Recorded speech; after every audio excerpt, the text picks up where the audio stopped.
So it's a person that actually makes a choice for themselves to either withdraw, to retain their purity, to retain their innocence, to retain their sense of self. They give themselves when they want to give themselves.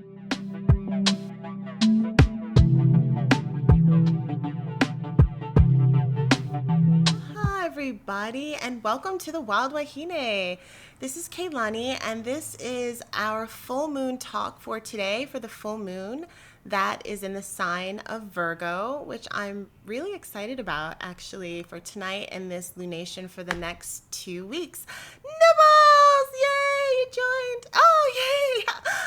BB Apothecary, yes. Thank you guys for joining. So I have some yummy stuff for you today, talking a little bit about this full moon lunation that's going to be we're going to feel it for the next 2 weeks. So the key words, if we were going to have like 2 key words, I would say would be nourishing our mind and nourishing our body. And I love the word nourish. It's like now my favorite word because it really is about like the deep feeding of yourself and your soul. It reminds me of like when you fertilize your plants, they just perk up in a way that's so different than when you just, give them regular water. So Virgo energy really has to do with that level of nourishment because there's a lot of self-care with that. A lot of it is going to be about organization, actively letting go, because full moons have a lot to do with letting go. And we all have respective rituals about how we like to let go. Some people will like to speak it out loud or to speak to another person. Some people have rituals like if I have something that I feel like is really like kind of weighing on me and I want to release it, I like to write whatever that thing is or that person or whatever on a bay leaf, and I like to burn it symbolically just to kind of release that thing so that I can move forward. So I've done that before, and there's so many different ways. I probably should make a separate video on like rituals in which we can let go, but that's essentially what we do in a full moon cycle because we're halfway in this cycle. The new moon always starts a new cycle, so we came from our new moon in Aquarius that happened 2 weeks ago, and now we're smack dab in the middle with this full moon. So all of the energy we've been gaining and all the things that we've been doing from whatever intention or thing we wanted to set 2 weeks ago, now we're coming to the place where we're actively activating on that, or that's coming to fruition, and then we're going to be moving on to the next phase, and that's really important. So a couple other things with Virgos that I like to say is it really needs to make sense. So I have 2 very important Virgos in my life, both of which who watch these videos, and I feel like I've heard both of them say at some point, like, but it doesn't make sense. Make it make sense, and I feel like if there was like a Virgo t-shirt, it would say make it make sense, like the meme. And there really is a lot to that because it really is about like, how do we take these ideas and the things that are in our head, how does it make sense? What are the details? What are the instructions that we follow? What are the things that we do to bring those things into fruition that we need to bring into fruition? So let's talk for a second about the full moons. The full moon has a lot to do with our emotional body. It has to do with releasing, like we said before, becoming ripe and coming into fruition. It's a really great time to like see our manifestations come and support our manifestations. Some people do have an idea that like when I manifest, I just say things and they come. And some people, like myself, like to help my manifestations. I like to align things. I like to kind of like support it by doing things and going into that manifestation. So that's something that you can do to help support your manifestation. Take the actions that you need. Hey Megan, thanks for joining. Take the actions that you need to support that manifestation. So the moon is in an earth sign. Oh, Kimmy the ninja, thank you for joining, Kimmy. So the moon is in an earth sign. And what does that mean? It means that the actions that are going to be taken or the release that you have will be in a stable position. You'll be in a stable energy when you're doing that. It's a lot more pragmatic. So it's looking at the details and the things that make sense and how we're going to accomplish the things that we want to accomplish. It's loyal, it's dependable, and it's work oriented. So there is this kind of quality of kind of pulling up your sleeves and saying, okay, I'm going to go in there and I'm going to get some work done. Very different than Venusian energy, which is kind of like I'm attracting things to me. Virgo is also associated with the goddess. So it would be the maiden or the virgin aspect of the goddess.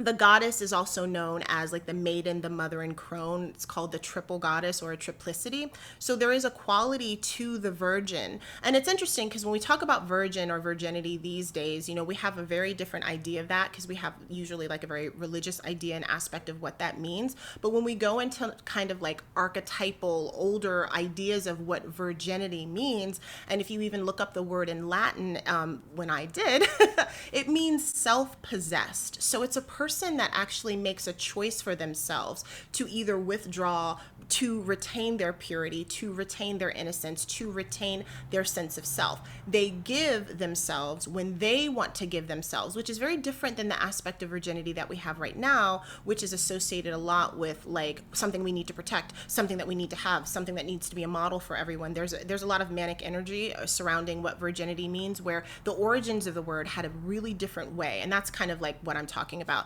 the archetypal ideas behind virginity and what that means. It means independent. It means unanswered for. I love that. Like you're answering for yourself. You're answering to essentially the gods in an archetypal sense. You're answering to the things that you want to answer to, and you're in the driver's seat for yourself. And I think that's just like deeply important and deeply connected. Any of us and all of us can actually connect to that particular type of energy. The Virgin is also associated with the Hermit card in tarot. And a lot of times people will ask like, well, why is like the Hermit card Virgo? That's such a weird thing. Like the Hermit card is this old man with like white hair and he's got like a cloak on. He's looking like Gandalf from Lord of the Rings. And they're like, that doesn't make any sense to me.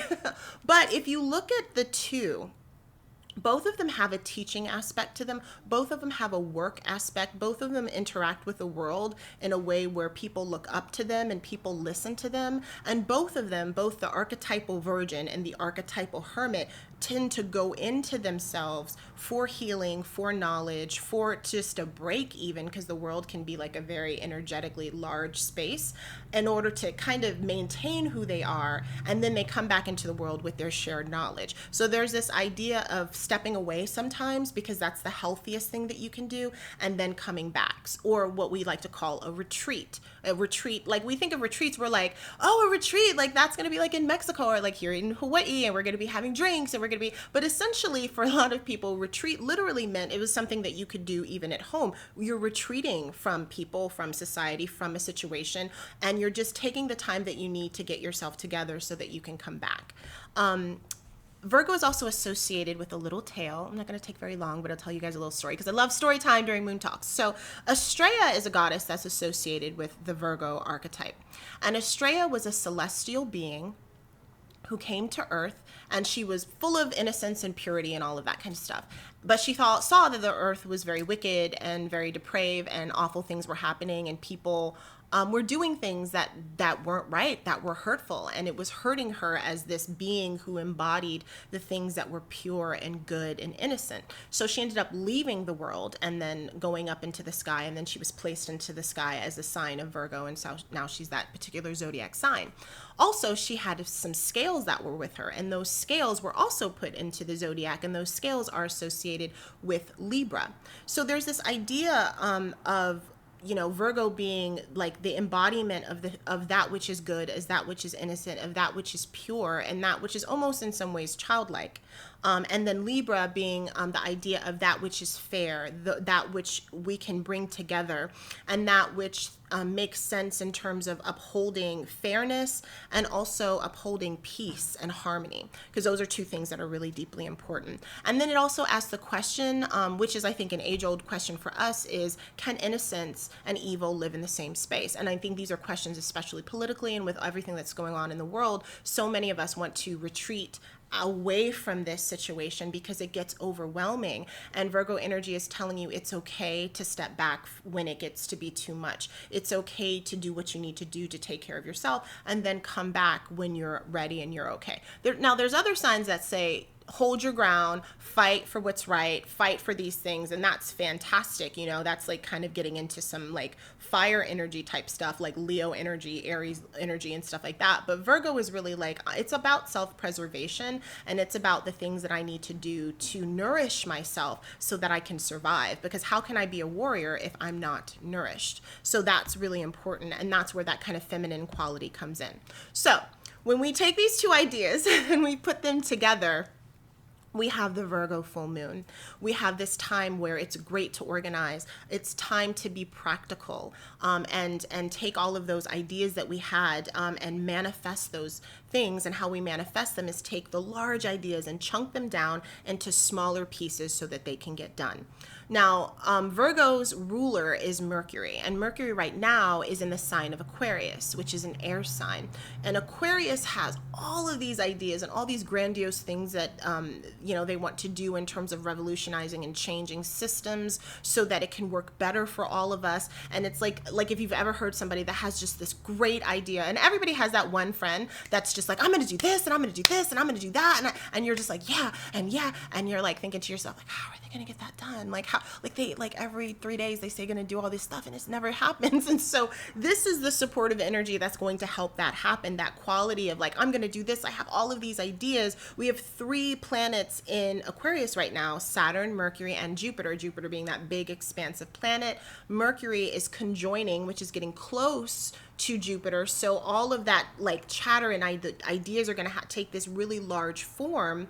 And then in Pisces, we have 3 planets: Venus, the Sun, and Neptune are there. So that's all about like feeling and how we feel and how emotionally we're driven to our big ideas. So we're going to use this Virgo moon to ground the vision and the feeling into something that's actionable and something that we can do so that we can be accomplished in what we do, and we feel really good about that.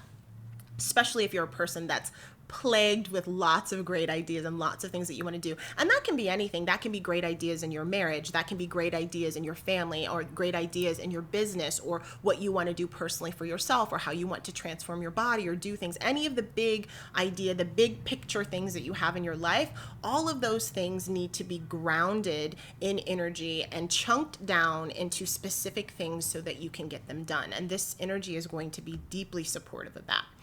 So what can we do? Well, we can finish. Like, this is so interesting because I feel like there's the things that we can do are like not necessarily considered like the sexy things in life. They're just the things that we need to do, in order to get things done, and somebody has to say it. So this is it. But finishing, right? Mercury was retrograde for the last 3 weeks. It went direct last Saturday. It's been this week slowly moving back up to pace in a slow way. So if your calendar and your to-dos have been all over the place and bonky and crazy, and things worked out well because like Venus is in Pisces, but like the doing the everyday of it seemed like all over the place. That's Mercury. Now it's direct. It's going to start moving faster and start like moving to a place where like, okay, I'm able to kind of get all those things done, and we can ride that energy towards completing and finishing things, because that's going to be something that's important. And now you have the energy to help support you to do that. Editing, so to speak, or also known as the details of details of details. So all of the things that you need to do in terms of taking out, what does an editor do? They just take out the superfluous stuff, all the stuff that you don't need, all the stuff that you tell yourself that you need, that you're just putting in place for you to actually not get the thing done that you want to get done. Take those things out. Let those things go. Those are not things you need. Those people are not those people that you need. The people that you talk to that just always got a lot of drama and stuff going on, and you're like so caught up in all of that you're like not doing your own shit, and you're being like this really great person that's helping them out, but you're not doing your own shit. Like, let those things go in order for you to feed yourself and for you to get to where you need to get to nourish yourself. It's really hard to nourish someone else when you're not nourished yourself. You can pass on nutrients to someone else once you have absorbed all of your nutrients. Absorb your nutrients. That's important.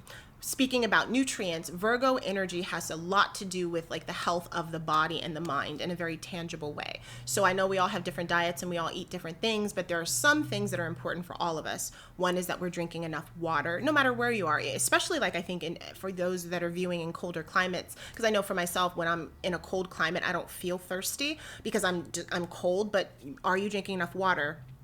Are you eating enough fruits and veggies? Are you taking any kind of herbal concoctions or superfoods or whatever the things that you do to make you feel good or that makes your body feel good? Are you exercising? Now, we're not talking about like crazy Aries kind of like, I climbed this mountain and I'm doing a triathlon. That's cool. And that's going to come in next month. You're going to have energy for that. This is more like taking a walk every day. This is more like taking a stretch if you need to. Really like basic things. Virgo energy, I love because it's active. activating, but it's activating in a very like practical, you can do it, anybody can do it way. You don't need all of this money. You don't need all the flashy equipment. You just need to just do it. You know what I mean? In whatever capacity and in whatever way you can. And I kind of love that energy because it's really supportive and it makes you like not be able to make excuses because you can do it. Like everybody can do it. So that's important. Self-care as a ritual for the body. Are you getting enough sleep? You know, like sometimes when we talk about self-care, we're like self-care, it's like the crystals and it's like this essential oil and it's about this and all about those things, which are great Venusian things, all the things that we smell and we taste and we touch and this thing, you know, that I made. But really Virgo is like, are you getting sleep? Are you getting water?